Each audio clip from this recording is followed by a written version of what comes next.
de su vida dijeron que ellos no lo hicieron, pero fueron condenados a muerte y ese fue su fin. Fuchs, en cambio, en Inglaterra, confesó, sí, yo pasé, yo di los secretos, sí lo hice, culpable, pero es la única manera en que yo veo que se va a mantener la paz en el mundo. Si solo un país tiene las armas nucleares, ese país, sea cual sea, va a ser dueño del mundo y va a fregar y va a fastidiar a los demás. Por lo tanto, yo reconozco que di los secretos, que los pasé, porque es la única manera de mantener la paz. Que varios países, que todo el mundo tenga armas nucleares. Y la verdad, yo estoy convencida que si no hemos tenido una guerra nuclear es por eso. Porque si tú aprietas el botón, se va a apretar otro. Y va a ser el fin del mundo. ¿Saben qué? Es muy triste la situación. Voy a sonar muy negativa, pero es algo que no puedo evitar. Qué tristeza me da de veras que hayamos avanzado tanto tecnológicamente. Tenemos aparatos increíbles. Tenemos unos adelantos increíbles. Como seres humanos, seguimos siendo lo mismo de siempre, como el hombre de las cavernas. Somos tremendos. Hacemos el mal, seguimos lastimando a gente, seguimos luchando por tener el poder, con lo cual no hemos creado un mundo mejor. Yo sé que suena muy triste, por lo tanto, voy a poner una gotita de esperanza. Miren, cuando fue la Segunda Guerra Mundial, todas las puertas de los países se cerraron a los que huían, sobre todo para los judíos, y por eso murieron 6,5 millones de judíos. Ahora, cuando yo veo cómo el mundo abre sus puertas para los ucranianos que huyen, digo, caray, sí cambió el mundo. Polonia abre sus puertas. Polonia, el país que tanto cooperó con los alemanes en la Segunda Guerra Mundial. No. Los peores campos de concentración estaban en Polonia. Polonia abre las puertas. Todos los países abren las puertas. México, todos.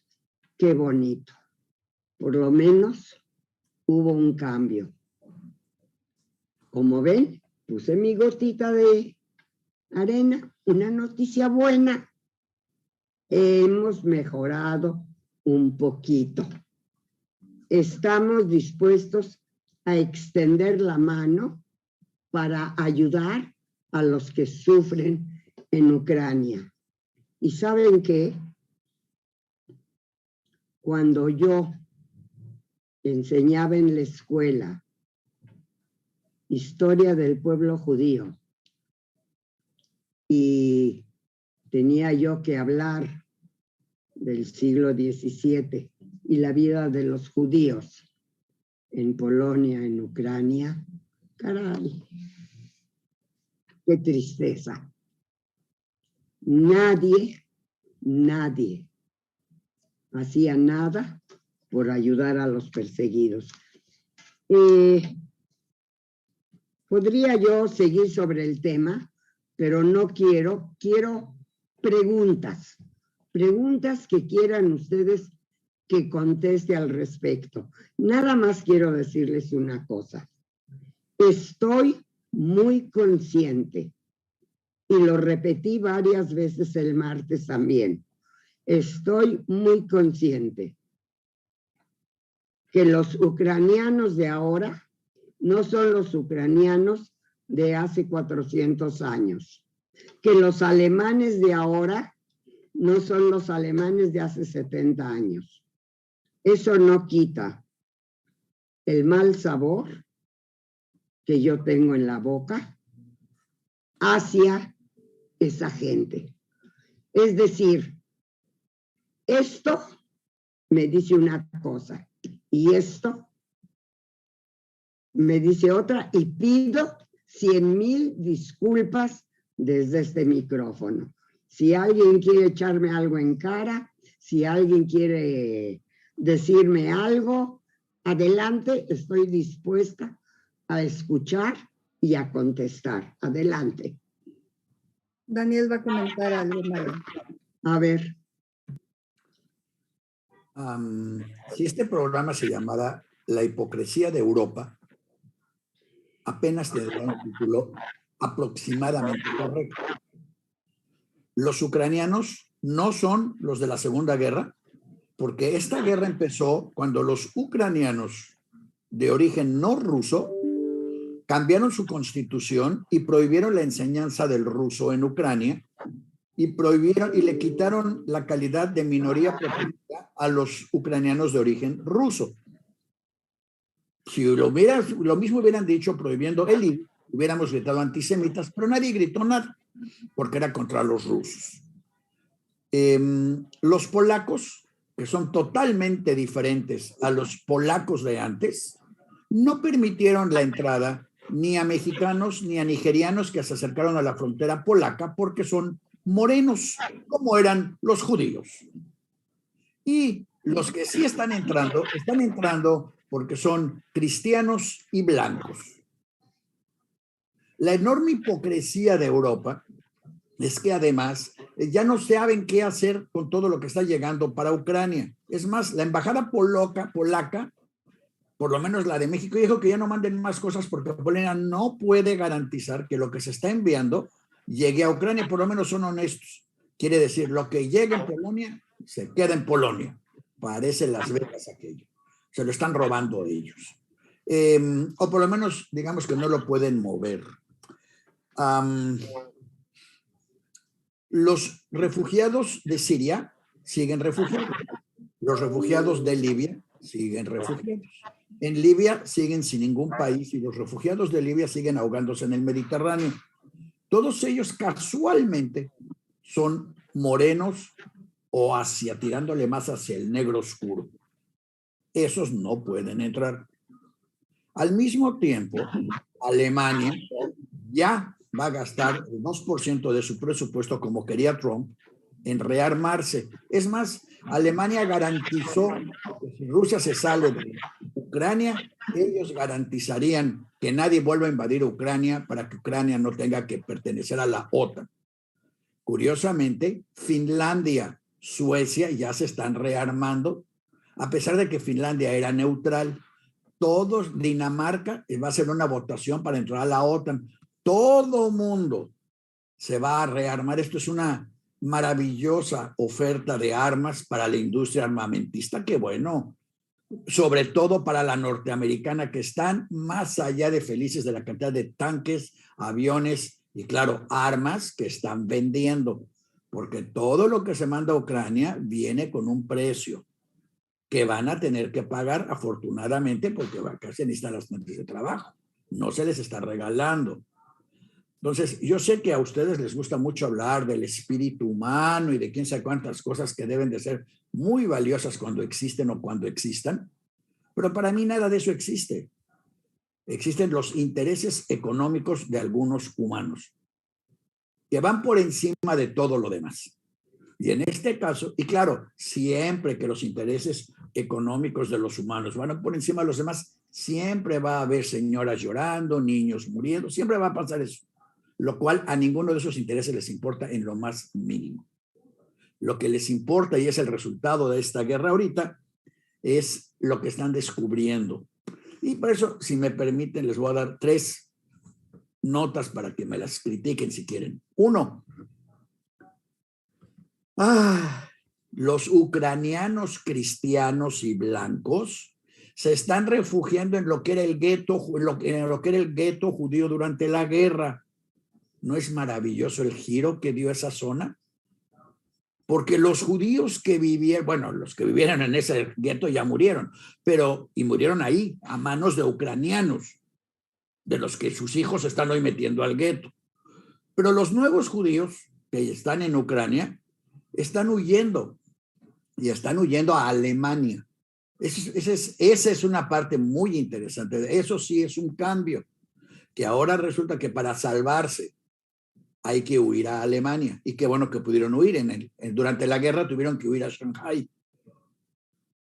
Y después de la persecución rusa tuvieron que irse a Azerbaiyán y Bakú y una serie de lugares. Entonces, eso sí es algo diferente.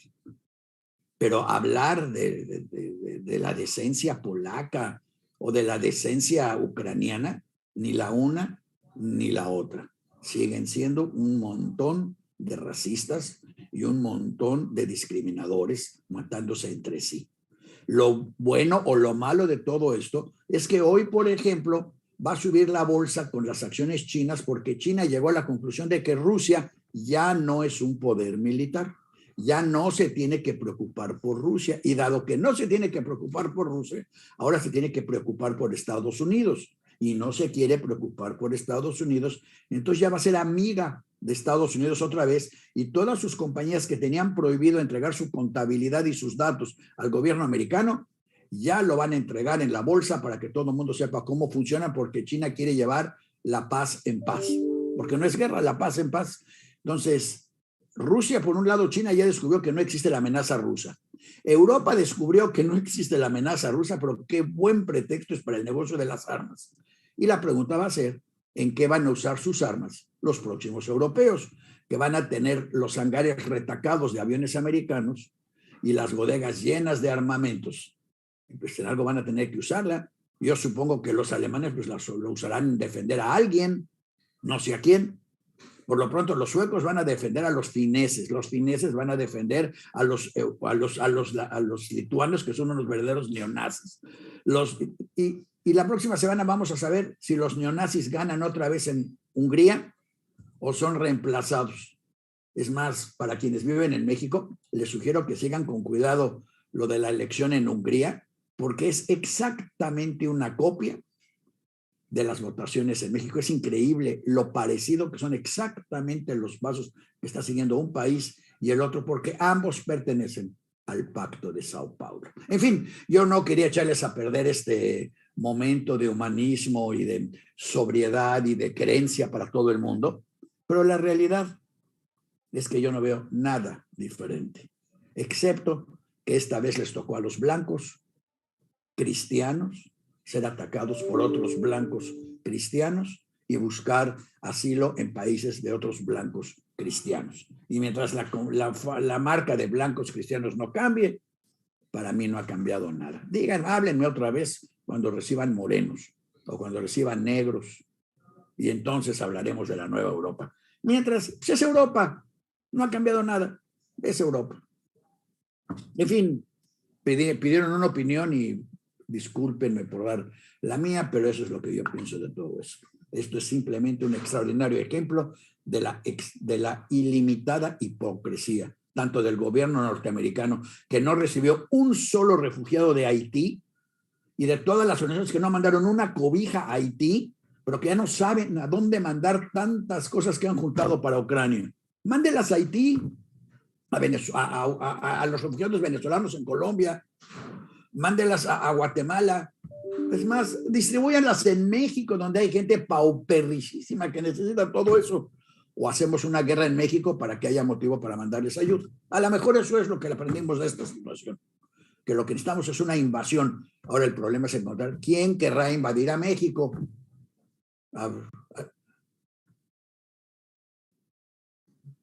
Maya, prende tu micrófono, Maya, está apagado tu micrófono. Tu micrófono está apagado. Perdón, No te preocupes. estaba yo diciéndole a Daniel, suficiente. Ya agregó a lo que yo dije, agregó bastante, y la verdad no quiero que sea un programa tan negativo. ¿Hay alguien que pueda hacer un comentario más positivo o nadie? Yo, si quieres, madre. A Dos ver, comentarios positivos doy yo. a ver, Uno, ya hay sorteo del Mundial y nos tocó contra Polonia, ¿sí? Contra Arabia Saudita y contra Argentina. No sé qué tan positivo sea eso porque no se ve nada fácil, así que veremos si México regresa o se va rápido, pero dentro de toda esta crisis y todo esto, lo interesante es que siga habiendo y que hay lugares donde esto pasa de alguna otra manera a enseñar que se puede hacer. La canción del Mundial se llama Mejor Juntos, una canción en inglés y en árabe, donde es Mejor Juntos. Recordemos que el Mundial se juega en Qatar, ¿sí? Y donde hacen varios ejemplos de amistad y de unión, y ojalá el fútbol pudiera servir para todavía unir y resolver muchos conflictos. El caso es que aquí ni a Ucrania ni a Rusia les importó, aunque les afectó, y los rusos están muy dolidos porque los dejaron fuera del Mundial por esto. O sea, la FIFA reúne a más países que la ONU, tiene más poder a veces que la propia ONU y tiene más televidentes. Les puedo jurar que se va a hablar más del Mundial de fútbol en estos días que de Ucrania, y todo el mundo va a hacer análisis de quién va a pasar, contra quién le tocó jugar, a quién le tocó jugar contra quién, y si a Brasil le tocó el grupo fácil, si a España se le complicó porque van a jugar España-Alemania, o cómo quedó el Mundial, y va a ser algo en ese sentido, ¿no? Donde no importa si está Irán, y donde en algún momento si les tocara jugar a Irán contra Israel, ¿sí? Probablemente se acabaría jugando, como ha sucedido en otras cosas, porque el poder que tiene la FIFA económicamente, publicitariamente y lo que mueve, a veces es más fuerte que cualquier gobierno que quiera hacer algo. O sea, me imagino que ningún juego se va a jugar en Querétaro, ¿verdad? No, porque si no, Ucrania nos queda chico. Todo es Qatar, Daniel. Dentro de 4 años es entre México, Estados Unidos y Canadá. Y a ver cómo nos toca el rollo, ¿no? Espero, ojo, Querétaro es una posibilidad y es un estadio bellísimo, donde normal, pero bueno, ahí entran otros conflictos y otras cosas, y donde les enseñamos que también sabemos pelear, ¿no? Pero es muy curioso cómo el Mundial puede detener, igual que las Olimpiadas, aunque normalmente el Mundial nunca se ha visto afectado políticamente. Recordemos que las Olimpiadas sí se han visto, cada Olimpiada hay un tono político, ya sea que Rusia dice boicotea o Estados Unidos boicotea, así como Estados Unidos boicoteó las de Moscú. No porque realmente les afectara a Afganistán, sino porque les iban a poner una paliza a los rusos de aquellas y dijeron, pues ya tenemos cómo zafarnos, ¿sí? Luego Rusia boicoteó el Black Power en México, Hitler en Alemania, y Jesse Owens. O sea, siempre las Olimpiadas han tenido un tono muy importante político. Creo que alguien había pedido comentarios positivos. A ver. Y lo positivo es que ya hay sorteo del Mundial, ya vamos a jugar. Ese es uno. El segundo se está llevando a cabo en México, el Festival Aviv, que da gusto saber que también es, el título del Festival Aviv es Continuemos, vamos a continuar, Boy Navshim, esto, donde además a Daniel estaría feliz porque en Danza de Cámara y en otros ha habido varios bailes con música en Yiddish y temas en esto, donde ha sido mucho el tema judío, donde se ha recordado muchas cosas, y todo eso es positivo. Y la tercera positivo, justo ayer se conmemora o se estableció como el día del 31 de marzo, el día de conmemoración de la expulsión de los judíos de España. Ayer se dio la inauguración de una escultura de Sacal, ¿sí? El escultor mexicano que ya falleció, una escultura de él en el puerto de Cartagena para honrar a los judíos que fueron expulsados, y dentro de los discursos se habló mucho de que sean bienvenidos de regreso, tanto ellos, sus familiares y todo, que tuvieron que dejar sus casas, y que sean bienvenidos de regreso, ya sea España o en su caso también Portugal lo ha manifestado, ¿no? Aunque ahí ya sabemos que hubo varios cambios para la nacionalidad, otra vez afectados por intereses comerciales y por Ucrania y por esto. Ojo, es tan fuerte, y regresando al tema del Mundial, es tan fuerte el fútbol que obligó de alguna manera a Abramovich, ¿sí?, un judío ruso muy poderoso, a tener que, entre comillas, vender su equipo de fútbol para que este pudiera seguir participando en un torneo internacional. Entonces, ahí pueden dar toda la vuelta entre España, Portugal, la ley, los judíos, el fútbol y, lógico, el Festival Aviv, que se está desarrollando en México, que reúne a mucha gente de la comunidad, y que además los bailes han estado realmente espectaculares, y parece que nunca hubiera sucedido nada en el mundo tras 2 años de pandemia. Pues, ¿cómo les agradezco a mis 2 hijos que hayan participado y le hayan dado animación al programa?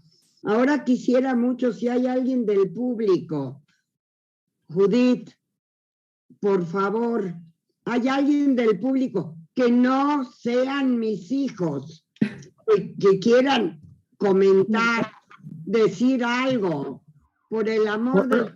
Esto parece ya un programa familiar. Quisiera yo oír gente que no es de la familia comentar. Eso me excluye a mí porque yo soy tu sobrino. ¿Puedo comentar? Habla tú y a ver si después de ti se anima alguien del público. Adelante, Ricardo. Quiero oír un comentario. Hoy soy parte del público, entonces está bien, ¿no? Pues mi comentario no es muy largo. Solo quiero decir que la exposición de Daniel se me hace sumamente lúcida y puntual y correcta. Creo que lo que dice Daniel es un análisis sucinto y brillante de cómo están las cosas.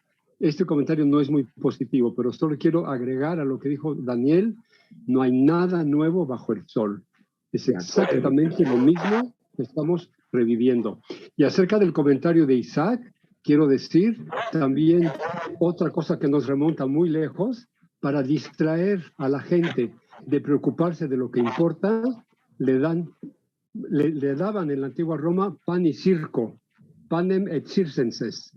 Ahora no les dan mucho pan, pero sí les dan circo. El fútbol es un circo mundial para distraer la atención de todo el mundo y para hacer que piensen en otras cosas que son bastante insustanciales. Hay gente para la cual el fútbol es su vida, para mí no. Yo creo que estos eventos mundiales, a donde hay un acercamiento entre naciones, es totalmente hipócrita también. Cuando están en la cancha son rivales, son enemigos y no aportan nada muy positivo. Así que con Daniel digo nada nuevo bajo el sol, y con Isaac digo pan y circo, nada cambia. Sorry, porque no fui muy positivo tampoco, pero así están las cosas. A ver, yo quiero decir algo en defensa de lo que yo dije con Juan Ricardo. Creo que el fútbol, además de pan y circo, puede servir y debería de servir de ejemplo en muchas situaciones, ¿no? Creo que, y justo como lo que dijo Daniel, cuando dijo lo de Querétaro, se dio algo interesante en México, ¿sí? En los estadios y en todo lado. Hubo, no sé cuánto dure o que no dure, ¿sí? Pero cualquier intento de agresión, cualquier cosa, fue duramente recriminada en los estadios, entre los jugadores. Después de eso, en un partido, un jugador se levantó, quiso tener lo que llamamos normalmente una bronca en la cancha, ¿sí? Y fue duramente criticado y dejó una conciencia un poquito. Y bien utilizados los deportes y todo, también tienen que ser generadores de un cambio. El ver salir de un equipo, o sea, que también se ha usado al revés, pero el que salieran abrazados dos rivales militares o lo que fuera en un momento dado, tocó ver en un momento dado a ucranianos y a rusos en estos principios saliendo diciendo esto tiene que terminar, pero verlos unidos, decir, la gente está en contra y caer en el sentido de decir, es que esto es un asunto político que no debería de ser, y la gente tendría que servir de ejemplo y de por lo menos dejar una pequeña lección a la gente, un ejemplo, un aprendizaje de que las cosas tienen que ser diferentes, y creo que el fútbol, el circo o el que sea, podría ser una manera de educar a la gente en ese sentido, ¿no? Y que se tienen que dejar ciertos conflictos y se tienen que olvidar, y que a lo mejor son rivales durante un ratito, pero ha habido muchas muestras que dentro de la misma cancha son rivales, pero no se trata de matar, y que si se puede ayudar al otro y todo, digo, no le vas a ayudar a meter un gol, pero si hay algo que sucede, que no es muy común, lo que se llama el fair play, ¿sí? Deja lecciones interesantes que se han visto dentro del fútbol, y que creo que sí educa a la gente y sí les cambia un poco la forma de pensar, ¿no? Aparte del circo y todo lo que quieras, pero sirve de alguna manera, ¿no? Yo lo que pienso es que los dos tienen razón. Sí, es maravilloso y sería a todo dar si todas nuestras frustraciones las soltáramos únicamente en juegos, en carreras, y no llegáramos a un plan de guerra. Qué triste que el ser humano piense que la solución está en hacer la guerra, matar, lastimar gente. Esperemos verdaderamente que esto que está pasando ahorita en Ucrania y Rusia, ojalá no se transforme en una tercera guerra mundial. No sé, no quiero ni pensar las consecuencias que podría tener todo este hecho. No, nosotros, la gente que no somos ni militares ni políticos, nosotros, la gente común y corriente, deberíamos de tener una participación mucho más fuerte, y le estoy hablando sobre todo a gente joven. Yo ya voy de salida, en cierta forma me quito la responsabilidad dada mi edad. 90 años no es fácil, pero sí siento que la humanidad tiene que tomar, la gente, la juventud, finalmente las víctimas. Si estalla una tercera guerra mundial, las víctimas van a ser nuestros jóvenes, no los viejos. Hay que ver de cambiar la situación. ¿Algún otro comentario? Daniel. ¿Puedo comentar? Sí, adelante. Bueno, Sarita Sánchez, dándoles lata. Bueno, yo creo que las Sagradas Escrituras son reales, un 100%. Yo tengo esa convicción, esa certeza en el Santo Eterno. Y yo recuerdo mucho eso en estos tiempos, como vemos la humanidad y como vemos los acontecimientos. Me acuerdo mucho de Nínive, cuando dice que Jonás fue y les advirtió del mal que les venía, y esa gente lo que hizo fue clamar a Dios y volverse de su mal camino. Yo creo que eso serviría mucho a la humanidad, que le clamáramos en estos momentos que no sabemos, como dice Mayita, si se soltara una tercera guerra mundial, ¿qué sería de nosotros, de toda la humanidad, verdad? Porque esas bombas pues, son altamente mortales. Pero si todos le clamáramos al Eterno y nos volviéramos de nuestros malos caminos, yo estoy segura y sé que el Señor tendría compasión no solamente del pueblo de Israel, sino de toda la humanidad. Y este es mi comentario. Gracias. Muchas gracias por el comentario. Quiero agregar una cosa. No creo que el pueblo de Israel sea más que otros pueblos o menos que otros pueblos. El pueblo de Israel es parte de la humanidad. No somos ni mejores ni peores. Somos iguales. Yo no, eso es una opinión muy personal. Yo no creo un señor, un ser que creó al mundo, creó a sus hijos. Caray, qué inteligente. Luego le dio libre albedrío para que todo lo malo sea por elección nuestra.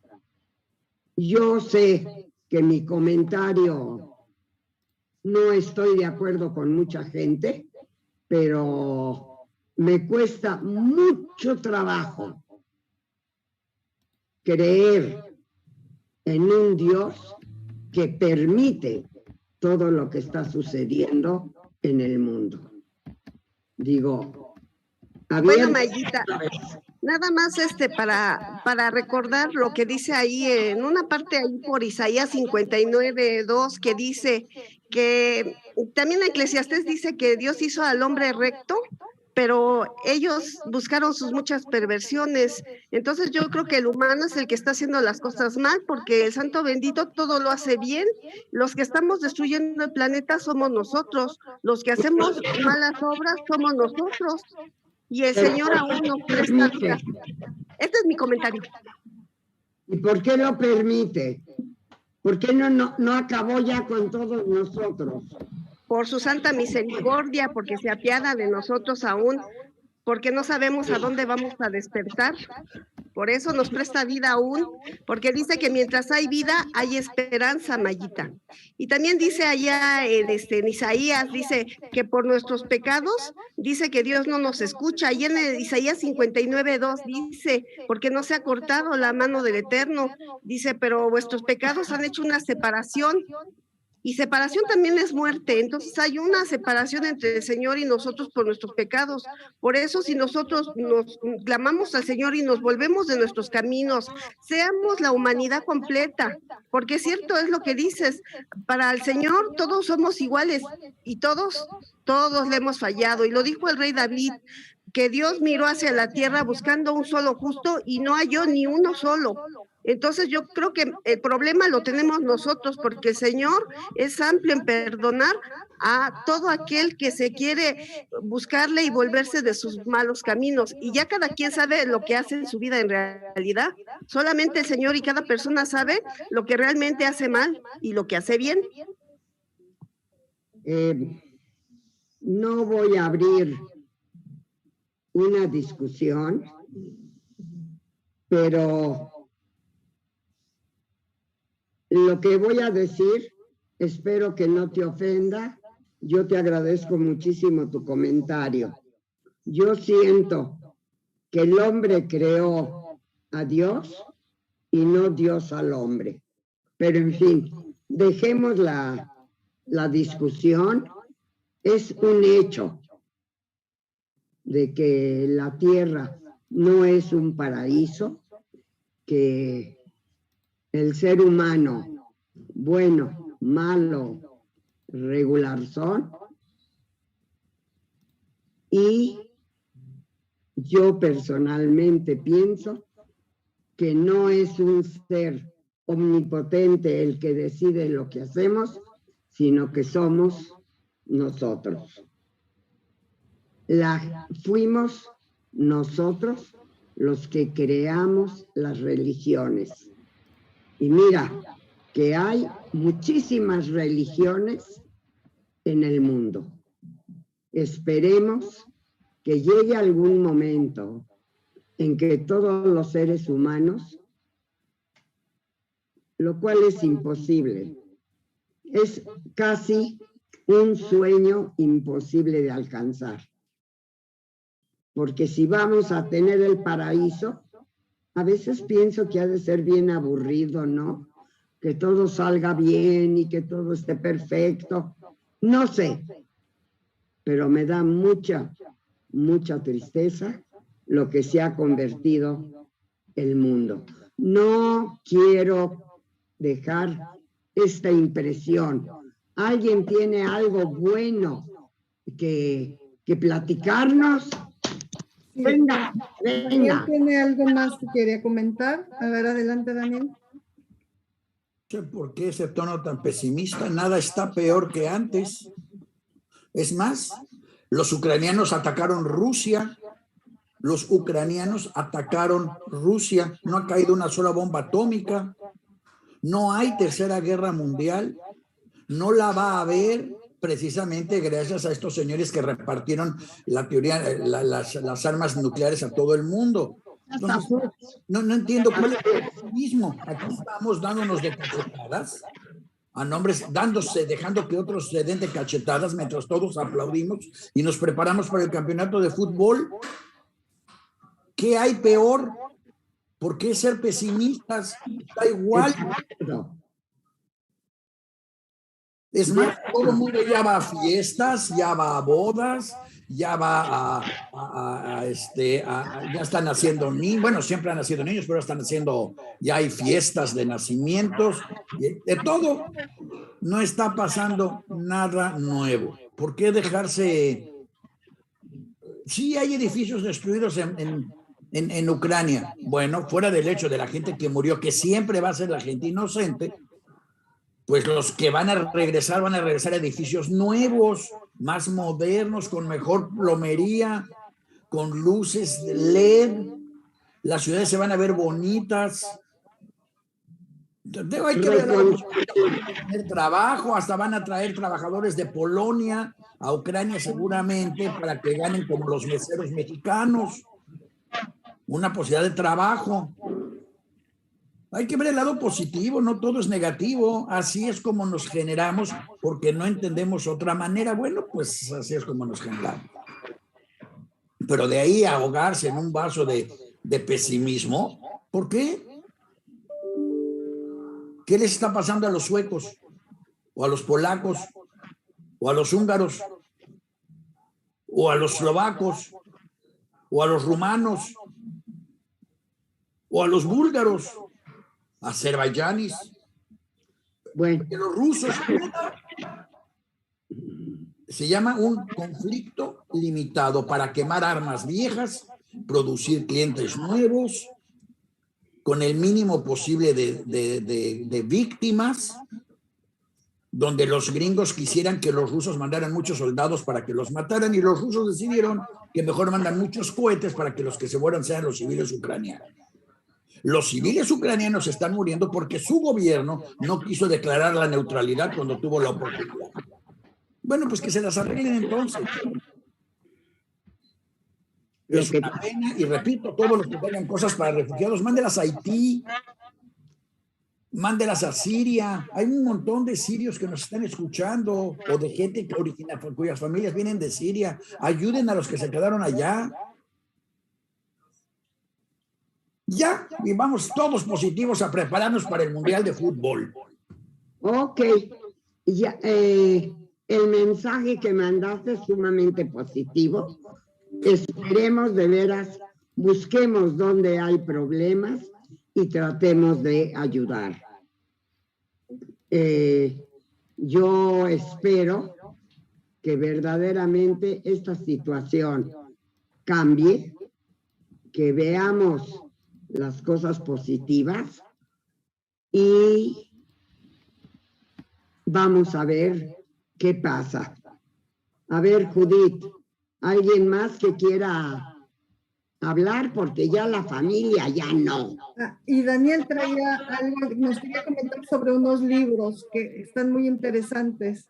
Daniel quiere comentar sobre unos libros. A ver. Cambiando de tema, vamos a cambiar de tema. Quiero cambiar.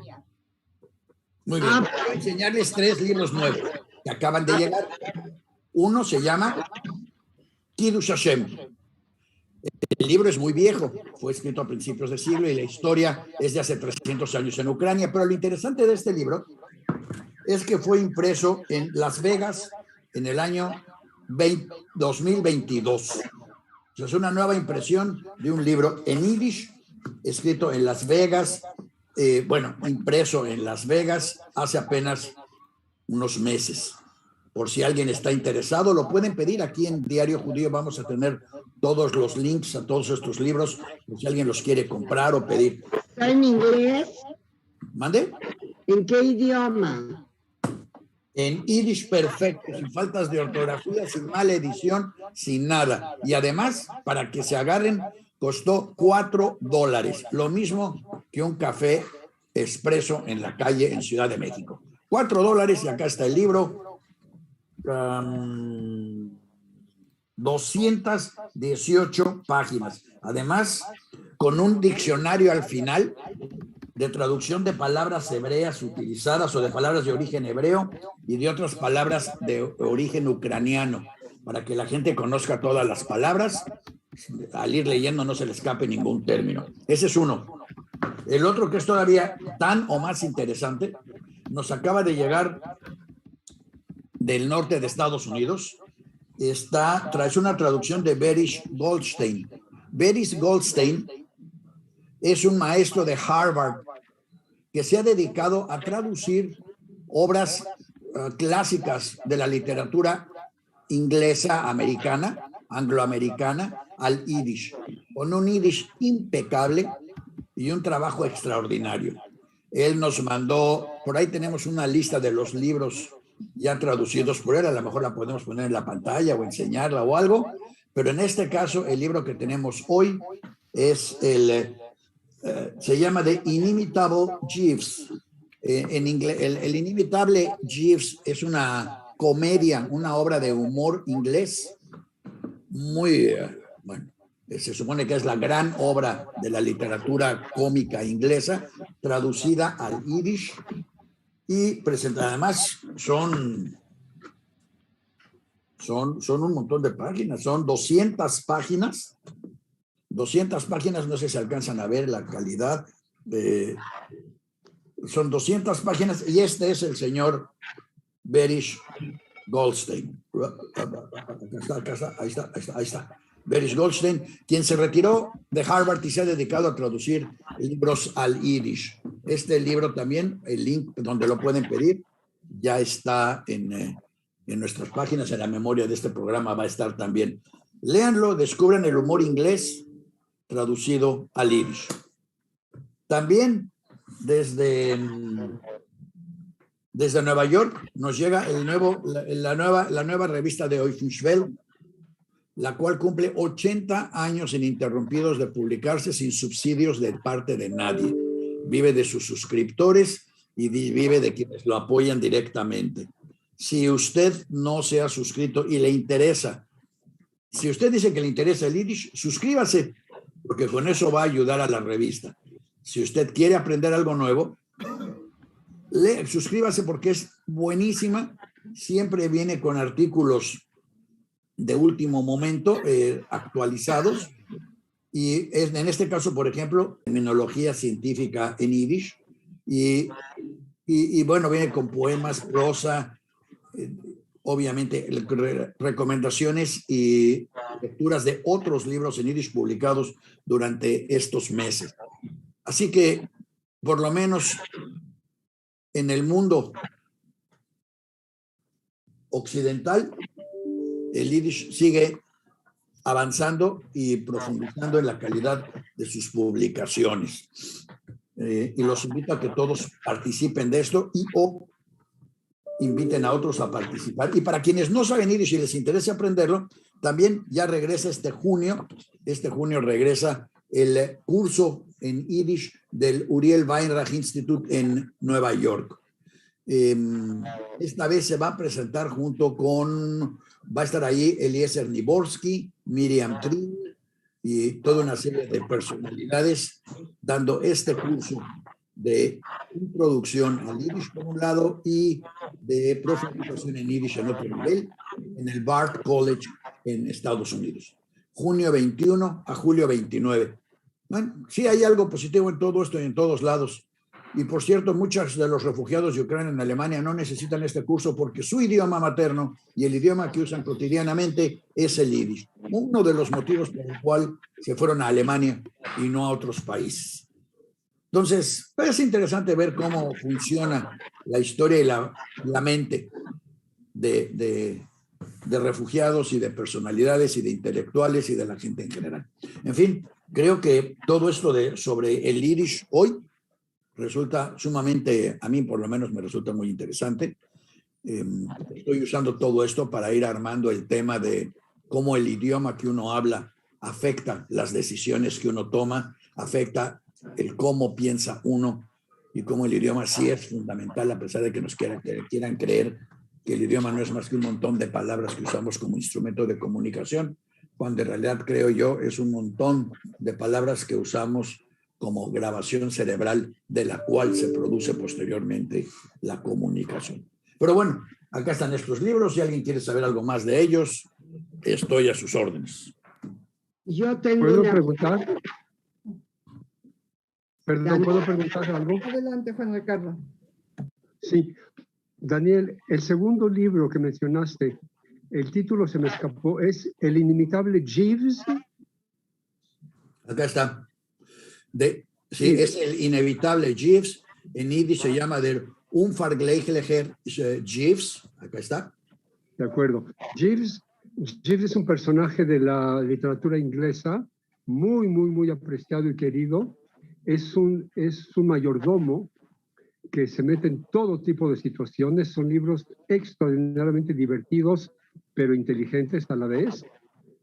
Son la obra de Wodehouse, P.G. Wodehouse, que es uno de los favoritos de la literatura, digamos, ligera, cómica, pero es un muy, muy buen escritor. Y quiero comentar que ha sido uno de mis autores favoritos durante muchísimos años. Me parece maravilloso que lo hayan publicado en yiddish. Extraordinario. Se los recomiendo por el yiddish y por Jeeves. Jeeves es un personaje sensacional, de veras de mis favoritos. Me encanta saber que existe en yiddish. Gracias, Daniel. No, y si quieres tener un tema de conversación para cuando alguien te visite, compra la versión en yiddish y ponla en la mesa. Sí, correcto. Maravilloso. Usa exactamente los colores y el dibujo y todo. O sea, es una traducción fidedigna del propio libro. Sensacional. Yo descubrí que era un buen cheat maker, porque te paseas con estos libros en las manos y la gente se te acerca y dice, ¡ay, qué eres! ¡Ay, qué intelectual! ¡Ay, quién eres! Sí, por supuesto, por supuesto. Se ahorra uno la invitación a cenar con esto. Daniel, yo te quiero agradecer mucho esta noticia que diste y quisiera que me hicieras el favor de decirme si puedo conseguir el libro a través de Amazon para el aparato que yo uso para leer, ya que yo no puedo leer un libro debido a mi mácula. Entonces, quisiera yo saber si hay modo que en Amazon compre yo el libro para, no me acuerdo cómo se llama. Audiolibro, pero no creo que esté en Amazon. Algo, es más, no creo que esté porque acaba de publicarse. No creo que exista la versión de audio. A menos... es el audio, Daniel, es el Kindle, la versión de libros para digitales. Por eso, pero no creo que exista todavía en versión digital porque se acaba de escribir y si se fuera a producir, yo creo que la produciría Yiddish Book Center, que es lo que están grabando algunos. Hay manera que investigue. Vamos a ver. Te agradecería que lo checaras. Te lo investigo también, Maya, si quieres. Por favor, investíguenme eso, porque es la única manera que yo tengo hoy en día de poder leer. No me acuerdo ni cómo se llama el aparato. Kindle. Kindle, eso. En mi Kindle, para poder leer, y para mí sería maravilloso. Y quisiera yo agregar algo más. soy sumamente parcial en este tema. Para mí, el yiddish es mi idioma paterno, materno, es en realidad el primer idioma que escuché y hablé. El yiddish es una parte de mi vida. Reconozco con mucha vergüenza que no le transmití lo que mis padres, que ni siquiera se lo propusieron, fue lo natural, me transmitieron a mí, yo no se los transmití a mis hijos. No ese cariño, ese acercamiento al idioma yiddish que yo tengo, no lo transmití a mis hijos, solo a Daniel, es el que más siente por el yiddish, pero yo creo que no fui yo, sino fueron mis padres los que se lo transmitieron. Nunca voy a arrepentirme lo suficiente de todo esto. Traté de transmitirlo a mis hijos y después platico contigo, Judith, de lo que me mandaste del artículo, porque es una persona, después lo platico. Okay. Pero para mí el yiddish es como mi mano derecha, como una parte de mí. Pero reconozco plenamente que no lo transmití como mis padres me lo transmitieron a mí. Alguien que quiera comentar al respecto, decirlo, porque se acerca la hora de despedirnos, nos quedan 3 minutos. Yo sé que podemos pasarnos con toda confianza. Por eso, si alguien quiere comentar algo, adelante, por favor. ¿Qué pasó, Judith? ¿Alguien? Me pareció que Daniel quiere comentar algo, pero no, ya no quiere comentar. Y no sé si alguien más, no veo a nadie con la mano levantada, pues yo, y comentar que lo poco que he escuchado del yiddish contigo y lo que he visto en algunos programas siempre se me hace muy interesante. Creo que siempre aprender otro idioma, otra lengua, nos abre oportunidades, nos da otra visión del mundo y creo que sería interesante pues aprenderlo, ¿no? Sé que es muy complicado por la escritura, pero eso no quita que pueda haber interés por aprender otro idioma, o que deba existir el interés. Mira, lo que pasa con el yiddish es que era el idioma de los judíos europeos. Y no, por ejemplo, aquí en México, que teníamos un colegio sefaradí, teníamos un judío, una escuela ashkenazí. Las escuelas ashkenazís enseñaban yiddish.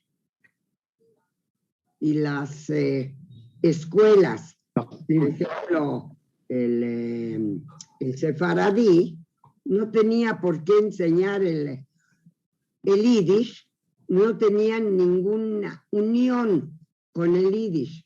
Lo triste es que tampoco enseñaron sefaradí, vaya, no enseñaron nunca el idioma hablado por los judíos. Y vino una situación, es una situación histórica, y por eso aquí en México, durante muchísimos años, no teníamos ninguna relación la comunidad sefaradí con la comunidad que venía de los países árabes con los ashkenazim. Éramos 3 comunidades separadas, cada una comunidad con sus templos, y era No había nada en común. Y cuando ya eso es histórico, es cuando se crea el Deportivo y cuando la comunidad ashkenazí crea el Deportivo,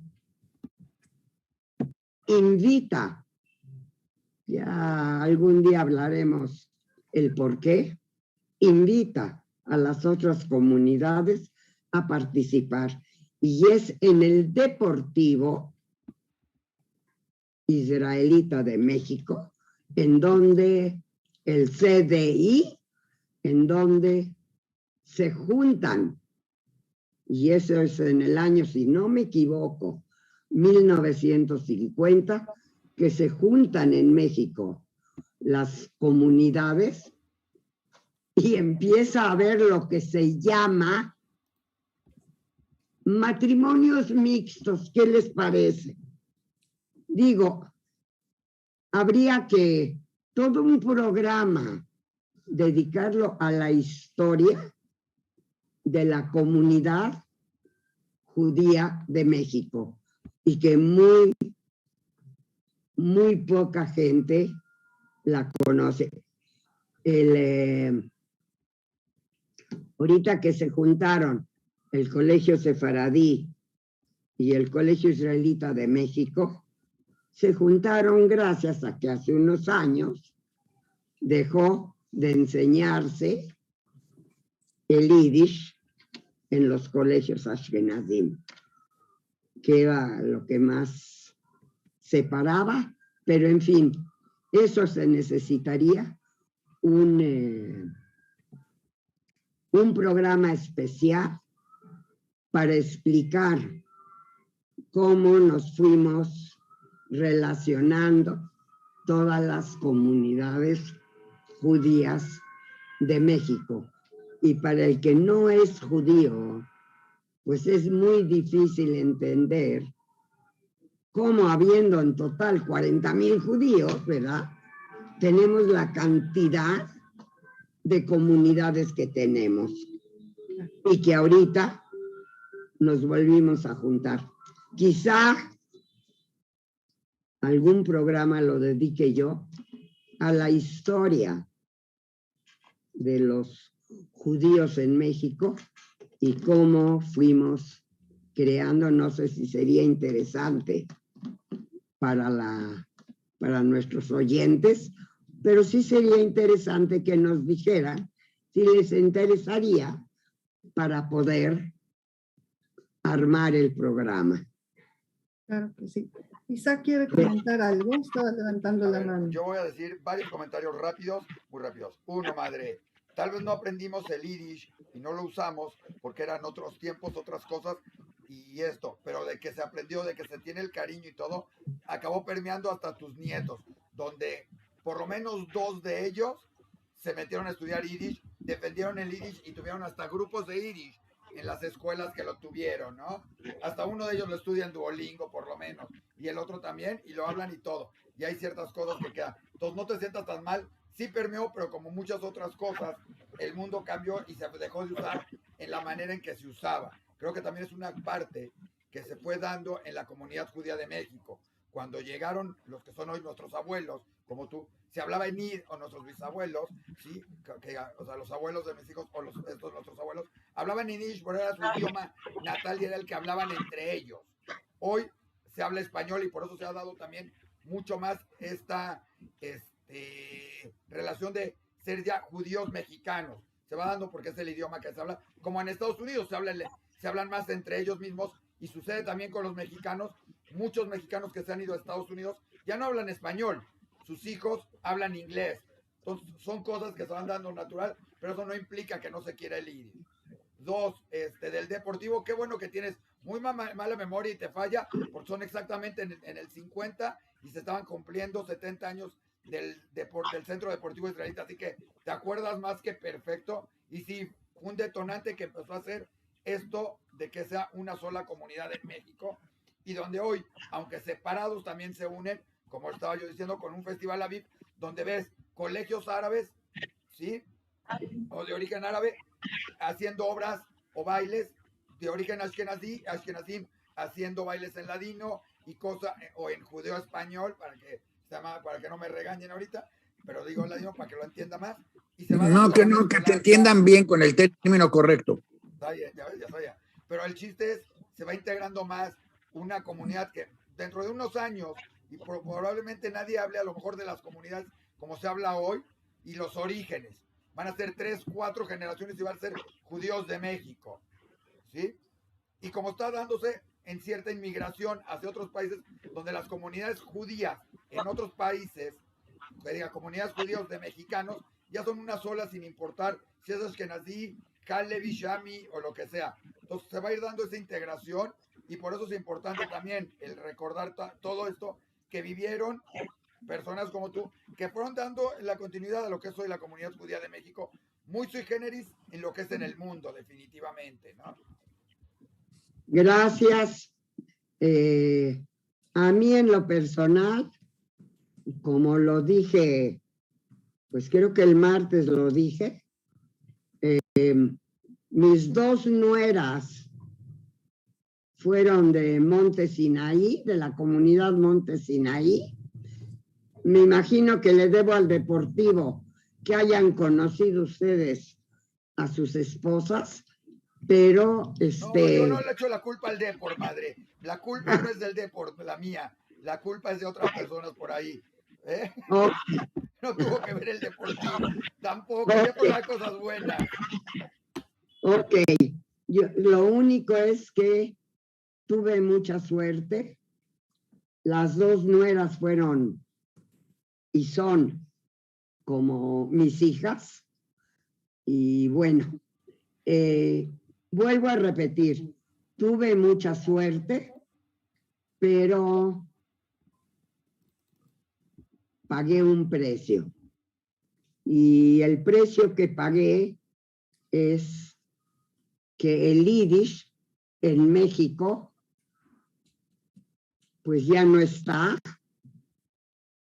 lo quitaron de los programas de estudios, tanto del Colegio Israelita como de creo que de la Yavne también, ya ni sé.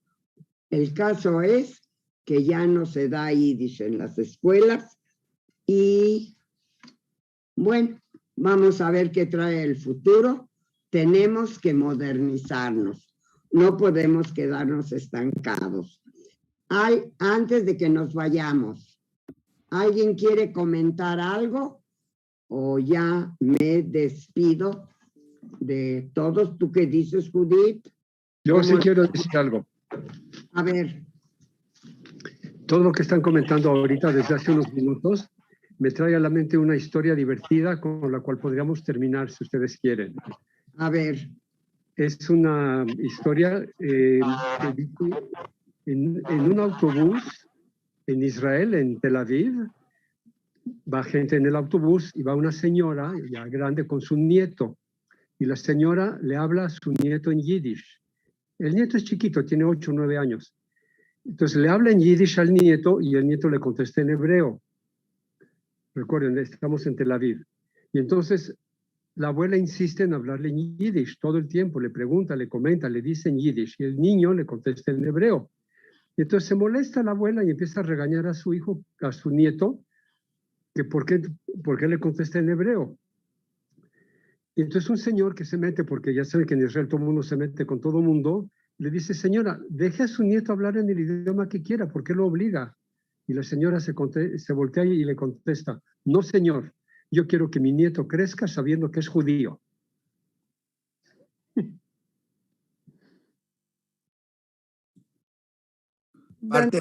Parte del punto que yo he estado subrayando es que el idioma es parte de la funcionalidad cerebral. No es lo mismo ni remotamente un judío que habla hebreo, que un judío que habla yiddish, que un judío que habla inglés. Toda su actitud, su pensamiento, su forma de ser y de ver el mundo son totalmente diferentes. Si no por otro motivo, por las palabras incluso que no existen en un idioma o en el otro. Cada uno tiene sus pros o tiene sus contras.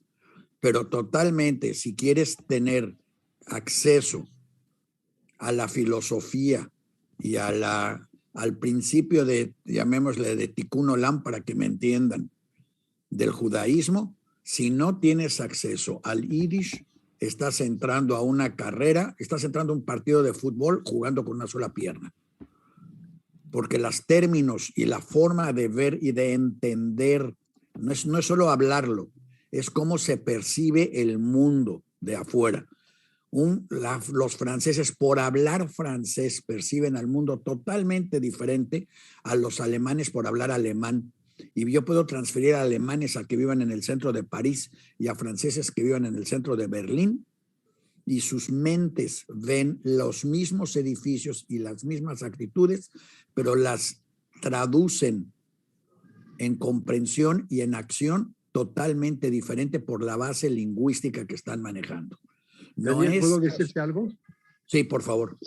Sí, esto está muy estudiado en comunicación. Yo di clases sobre este tema. Se llama determinismo lingüístico. Y te lo puedo resumir en una idea que dice así: los límites de mi lenguaje son los límites de mi pensamiento. No puedo pensar más allá de las palabras que poseo, porque las palabras que poseo determinan mi pensamiento y no me permiten ir hacia otros caminos. Esto está muy estudiado, es muy interesante, es un tema extraordinario. Se ha estudiado en tribus primitivas que tienen muy pocas palabras y en idiomas muy sofisticados, pero una persona pertenece a un núcleo, a un universo lingüístico que lo tiene absolutamente determinado, como decías, en actitud, en comprensión, en conducta, en cosmovisión. Determinismo lingüístico es un tema fascinante.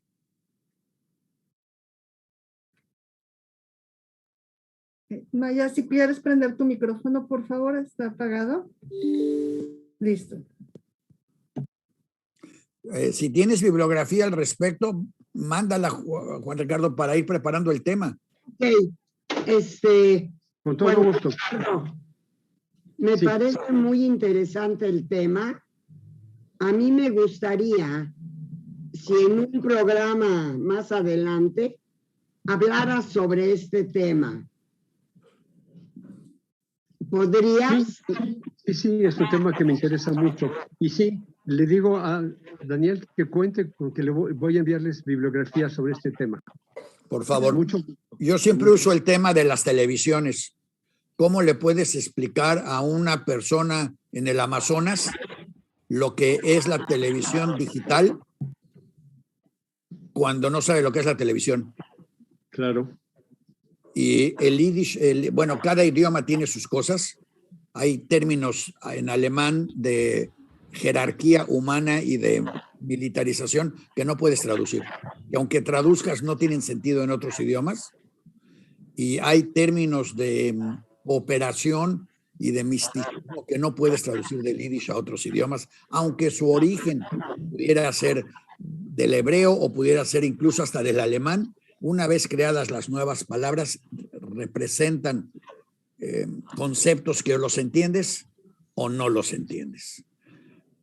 Y en México es un ejemplo clarísimo de lo que está sucediendo, porque la unión de todas estas comunidades ha creado un dinamismo, una energía, un positivismo extraordinario.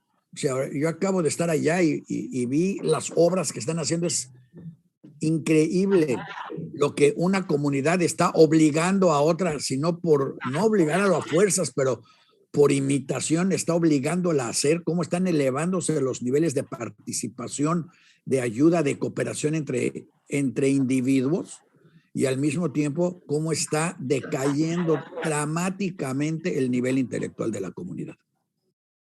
A mi entender, a nivel genérico, no a nivel de intelectuales en la calle, porque todos los intelectuales de la calle son todavía resultado de las escuelas anteriores y del conocimiento de los idiomas. Pero a nivel de con los adolescentes con los que estuve yo hablando, y yo entiendo que están reaccionando a lo que es hoy la cultura internacional, pero están reaccionando a eso porque ese es el formato lingüístico en el que fueron creados. Son fifis. Daniel, para ya terminar, tenemos 3 comentarios en Facebook que nos mandaron y en YouTube. ¿Por qué a Rusia le hicieron de lado? No tiene nada que ver un deporte con la guerra entre 2 países. su comentario, lo hicieron de lado a Rusia nada más por comentar, porque estaba en guerra y no podía jugar. Y se le castigó nada más por ese sentido. No, yo creo que porque cuando tienes a alguien malo, el malo tiene que ser el más malo para una guerra. No puede ser medio malo, tiene que ser el más malo. Entonces se le llevó, se sacó de eso en ese sentido. Alguien más pregunta que a dónde nos lleva el pesimismo y alguien más recalca que sería interesante la historia de los judíos en México, que por favor no dejen de darla en varias de las pláticas, en esto que es lo más interesante, ¿sí? Y alguien más felicita a Maya por sus recuerdos y por todos sus anécdotas y comentarios, y que los siga aportando porque son muy interesantes. Ok, no me queda, yo creo que ya llegó el momento de despedirnos. Les deseo a todos y cada uno de ustedes que tengan a Gut Chávez, a Gute Woche, un buen sábado, una buena semana, y que la semana que entra todos estén dispuestos a volver a escucharnos y a participar con nosotros en el programa. Mil gracias a todas las personas que estuvieron ahora con nosotros. Mil gracias. Muchas gracias. Muchas gracias a todos. Los esperamos el próximo viernes en punto de las 12 con Maya, con otros interesantes temas. Espero que nos pueda platicar de esta historia de las comunidades judías la próxima semana. Sería muy interesante, yo creo que para todos, conocer esta parte de la historia. Y en la memoria va a estar los libros que recomendó Daniel y algunos artículos sobre los temas que tocamos. Muchas gracias a todos, los esperamos el viernes. Síganos en nuestras redes sociales y en diariojudío.com. Gracias. Gracias a todos.